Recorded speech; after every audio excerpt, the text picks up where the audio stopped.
Dear learners, welcome to this session. Today we are going to discuss about secondary sources of information. In our earlier session, we have discussed about categorization of information sources, categorization as given by different thinkers, and primary sources of information. This session is basically helps you in knowing about the secondary sources of information.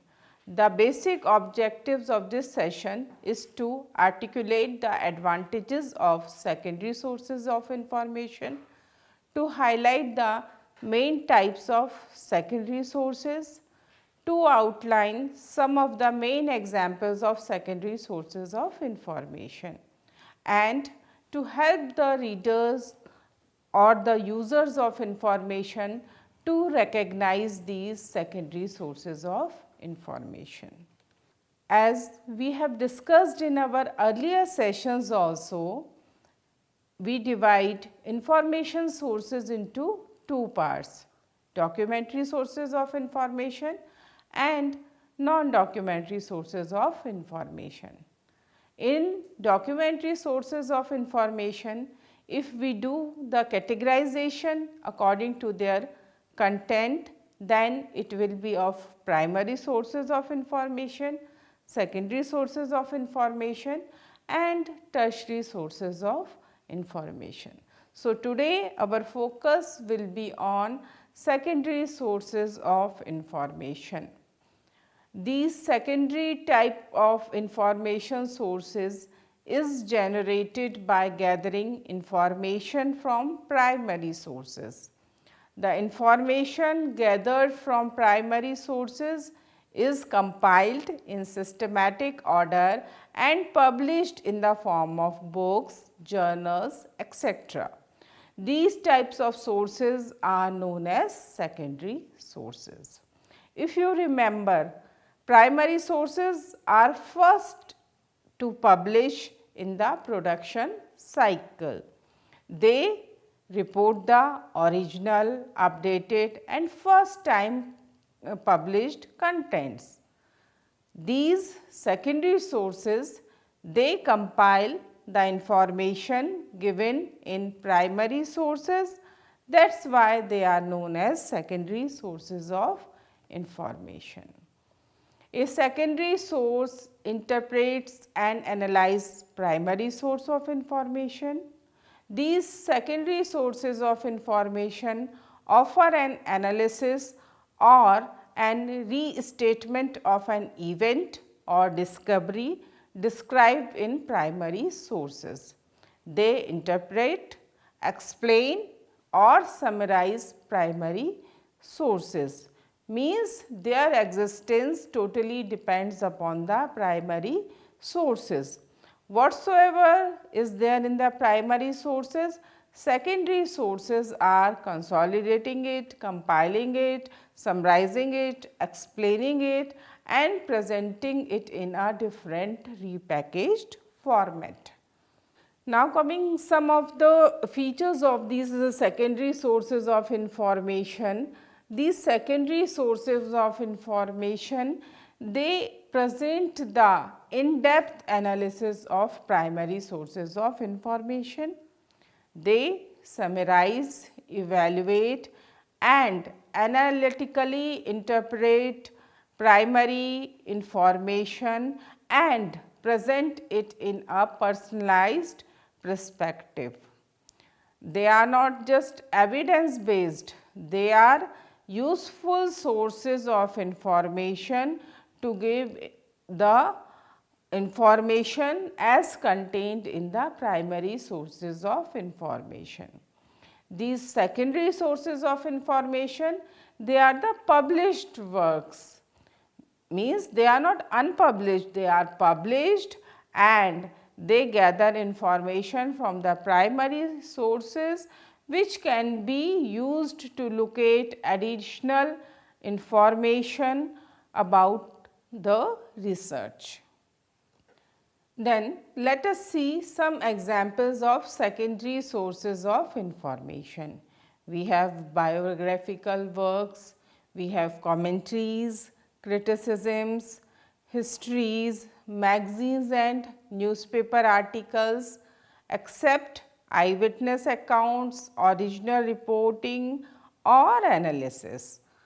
Books are also secondary sources of information, but other than fiction and autobiography type of books.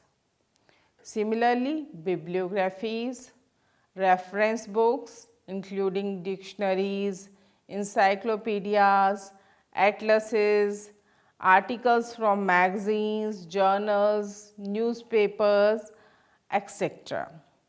Similarly, literature reviews and review articles, for example, movie reviews, book reviews, history books and other popular or scholarly books, works of criticisms and interpretation, treatises, textbooks which are compiled according to the definite syllabus, and indexing and abstracting services. All these are the examples of secondary sources of information.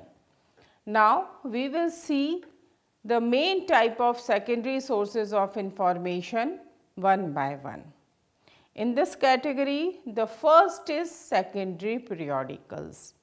If you remember, in primary sources also we have discussed about periodicals, but periodicals comes under both categories, primary and secondary. If they are publishing the research related information, research articles, research reports, research papers, then they comes under the category of primary periodicals. But a secondary periodical may be defined as a periodic publication that disseminates information contained in primary sources in various forms such as index, abstract, digest, accounts, etc. So, now we will see what type of secondary periodicals are there. In the category of secondary periodicals, first is indexing periodicals. Indexing periodical is a periodical publication that includes the bibliographical details of an article or the document.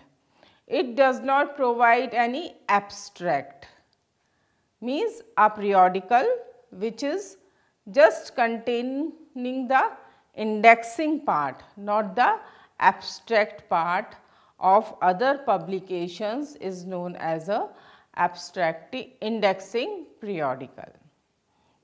These indexing periodicals, they are arranged properly, they are having their class numbers also, and they are subject wise also. Many of these periodicals also bring out their indexes, subject indexes, and some of the indexing periodicals, they contain sometimes abstracts also, little bit abstract, but not that much as detailed as given in abstracting periodicals. So, these indexing periodicals are very popular for knowing about the details of a subject whatsoever the publications are there on an specific subject. These indexing periodicals, they keep the researchers, scientists aware about what is publishing in their area of interest. They may or may not be long, or they are just related to a particular subject. For example, a famous indexing periodical is Reader's Guide to Periodical Literature. It is published from New York and it is published by H.W. Wilson. Then comes Express Information Bulletin. These Express Information Bulletins, they are not much popular otherwise, but they are very popular in Russia. It is a secondary periodical published mostly in Russia and contains detailed summary of the article along with the mathematical formulas, calculations and illustrations. It resembles an abstracting periodicals, but contains much more detailed information. So, they are just like the abstracting periodicals, but details are much more than the abstracting periodicals.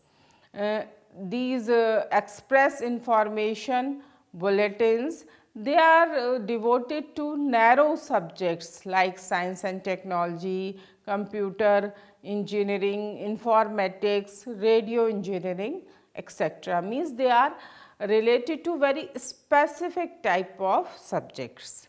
Then comes the abstracting periodicals. These are also of secondary in nature because they are publishing the abstracts of the research article which are already published in the primary periodicals. An abstracting periodical is a periodical publication that contains an abstract of the publication in addition to the bibliographical details. The abstract may be informative, means detailed abstract, or indicative, means just the small abstract, to give the users a clear idea about abstracting periodical. So, in this way these abstracting periodicals, they are just not providing the details what is publishing, but they are also providing the abstract so that the users will become familiar of the contents also. One example of abstracting periodical is Indian Library Science Abstract. This is published by ISLIC, Kolkata. Then comes the popular periodicals. A popular periodicals, as this name is saying, is a periodical publication that usually serves common people, students, technicians and other those who are interested in some popular kind of information. These periodicals contain popular items in a very lucid style, and they are presented likewise to attract the users or the readers of that particular periodical. The main purpose of this periodical is to present the information or the knowledge in such a way that it will become interesting to the readers of that publication. Learned or other type of articles are not found in this type of popular periodicals. They are just to give the information in the lucid and in the interesting and attractive way. Then comes the technical periodicals. A technical periodical is a periodical publication devoted to the technical subject. In many cases, a technical periodical includes some primary information also, but this primary information is compiled from the primary sources. That is why technical periodicals comes under the category of secondary sources of information. These periodicals are usually bought out by commercial organizations to present to the users the technical information related to any product or service. Then comes the trade journals. These journals are meant for the purpose of providing trade related information to the users. Many type of trade journals are available in the market. We often call them trade literature or trade publications also, and the purpose of these trade journals is to popularize the publications of the publishers or the manufacturers, etc. In many cases these trade journals, they are available free of cost, and they are because the purpose of these trade journals is to promote the product and services of the manufacturers. Then comes the house journals. These house journals, they are published by some industrial or commercial organizations or industrial houses or scientific or research organizations, or sometimes even by educational institutions also. Means the internal publication which contains all the details about that organization or institution. These house journals also comes under the category of secondary sources of information, because they contains all the activities, all the happenings that was there in that particular institution or organization. These periodicals are usually called house journals and appear in various forms, sometimes in the form of a brochure or a leaflet, or even in a proper periodical format also. And nowadays these house journals, they are becoming digital also. Now the second type of secondary source is bibliographies. These bibliographies is a list of documents arranged in systematic order. Each entry provides the bibliographical details of the document. These bibliographies are of various types, like universal bibliography. See, the name tells universal, a bibliography which covers all the publications of the world. A universal bibliography is that which lists all documents of all types of materials produced in all countries, all languages, at any time and on any theme. That is why it is known as universal bibliography.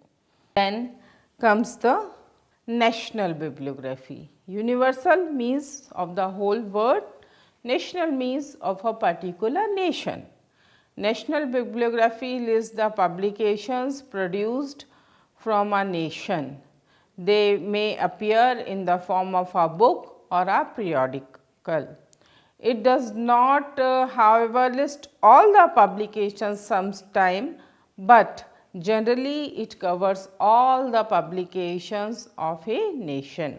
For example, Indian National Bibliography, British National Bibliographies, these are the national bibliographies of India and Britain. Then comes the trade bibliography.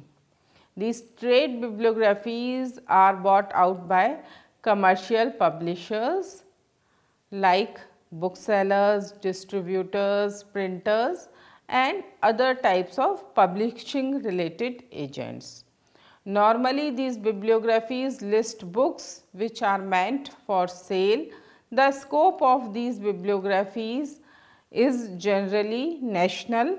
Some of them are also international. Usually they cover all subjects that are arranged alphabetically subject wise. They are mostly used as book selection tools because they provide the details of the books published by a publisher during a particular time. So, they helps the libraries in book selection.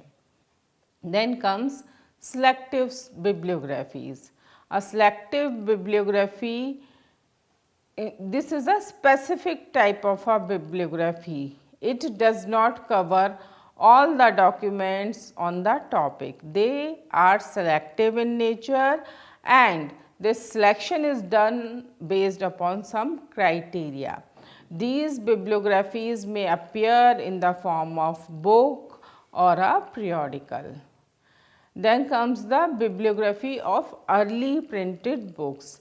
These bibliographies generally include books which are published in the 15th or the 16th century, means early printed books are listed in this type of bibliographies. Then comes the list of periodicals. The list of periodicals appears in the form of directories, union catalogues, alphabetical list, etc. The bibliographical details of each entry contains information about the periodical. Maximum details are given so that to identify the periodicals easily. So, like bibliography is a list of the books, this is the list of the periodicals. Then comes the list of theses and dissertations. So, list of books, then list of periodicals, then we are having list of theses and dissertations also. This publication lists the theses and dissertations produced by any institution. For example, any university, say IGNOU, we are having research in IGNOU and a list prepared all the which is listing all the theses and dissertations available in IGNOU is the list of theses and dissertations. These are generally arranged alphabetically or subject wise, and sometimes they are arranged chronologically also. So, they tells about all the thesis and dissertation of a particular institution. Then comes the subject bibliographies. A subject bibliography is also a bibliography, but the difference is that it only lists the documents of a particular or a given subject. For example, a bibliography on physics, chemistry or library and information science, any subject you can say. So, subject bibliography lists only a particular subject. Then comes the author bibliography. So, we are talking about author bibliography. A author bibliography lists all the publications by a single author. A author bibliography is also known as biobibliography or author bibliography or an individual bibliography. It lists the works of a single author in a bibliography. So, this list provides a comprehensive detail or comprehensive list of works done by a particular author. So, that is why it is called as a author bibliography. Sometimes these author bibliographies includes works by other author also on that author. Then comes the bibliography of anonymous and pseudonymous works. These type of bibliographies includes books by anonymous authors, books by pseudonymous authors, means whose authorship is not known. This type of bibliographies list those publications.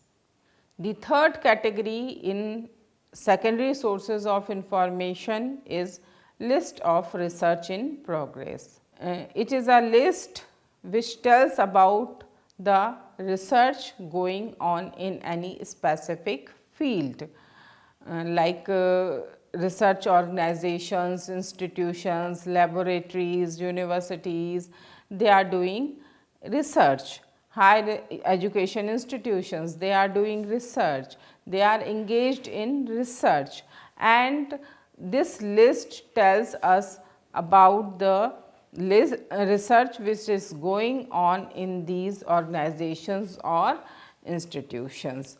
This list is very necessary for two purposes. One, to know about the progress, and second, to avoid the duplication, because until unless a research knows about what is going on in other organization, he or she will not be able to stop the duplication in choosing his or her research topic. Then comes the fourth category of secondary sources of information. These are reference sources of information. Reference sources means the source which are there only for reference, means we are not going to read these sources from first page to the last page like we read the textbook. These reference sources are meant for ready reference, means a query is there and to resolve that query you are going to consult a dictionary, encyclopedia or a directory, whatever may be the case. The purpose of these resources is to provide information particularly on any topic, query which is readily available in these reference sources. There are many type of reference sources as I just mentioned, like directories, yearbooks, almanacs, dictionaries, handbooks, manuals, many are there. But we are going to know about these reference sources in a different session, because this topic is very much comprehensive and it is not possible to complete all the reference sources in one go. So, what we will do? We will have a different session on these reference sources. So, this way today we have discussed about secondary sources of information. Secondary sources of information describe, summarize or discuss information or details originally presented in another sources, means primary sources.